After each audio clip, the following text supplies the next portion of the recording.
All right, today we're going to add and subtract mixed numbers. And the good news is today we're not going to have to borrow. So these will be pretty easy. We actually know how to do most of this. Let's get right to some examples. If I'm asked to add, let's say, 2 1/3 plus 4 1/3. We'll just do a very basic example so you get the idea of what we do when all of a sudden it's a mixed number. Well, first off, we already have a common denominator, don't we?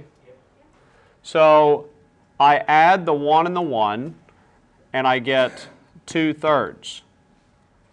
And then you just add the whole number parts. Okay, 4 plus 2 is 6, so my answer is 6 2/3. All right. So if you've got a mixed number, you just take care of the fraction part, then you take care of the whole number part. But as you know, sometimes the fraction part can give me an improper fraction. Something like this. Let's say that I had 2 and let's make this 7/12 plus 1 and 7/8. Okay?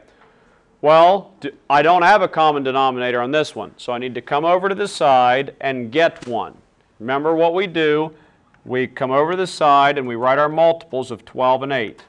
12, 24. If I know my 8s, I know that I don't need to go any farther. 8, 16, 24. So the least common denominator is 24. So I need to change both of these fractions so they have a 24 in the bottom. Remember, we are working vertically. So, just like we've been doing the last couple days, on top I ask, what do I multiply 12 by to get 24? 2. So I have to multiply the 7 by 2 and get 14. On the bottom, I ask, what do I multiply 8 by to get 24? 3. So I multiply the top by 3. Okay? 7 times 3 is 21. Okay? Now, I'm ready to add. Okay, so let's go ahead and add my numerators. If I add the two numerators, I get 35 24ths, and if I add the two whole numbers, I get 3. Now this is the main problem I needed to go over today. Do you see we have an improper fraction? Yes. So we know how to fix this now. Don't I have a whole pie and some extras? I've got one whole pie, and again, we could do the division. If you're not sure, you could just divide. But I can see that it's just one pie, and how many extras? 11 24ths. Now, this is what's different today, is didn't I have a whole number over here of 3? Well, don't I have another whole number now? So I need to add those two together. So my final answer is 4 and 11 24ths.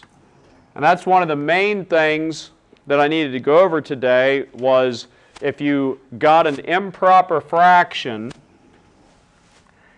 how to deal with it and the whole number part. Of course, we can subtract with mixed numbers. 10 and 5/6 minus 3 and 1/8. Subtraction is going to be easier if we don't have to borrow. We'll learn about borrowing later. But if I'm subtracting, I know I'm never going to have an improper fraction in the bottom. So we come over to the side and get my least common multiple.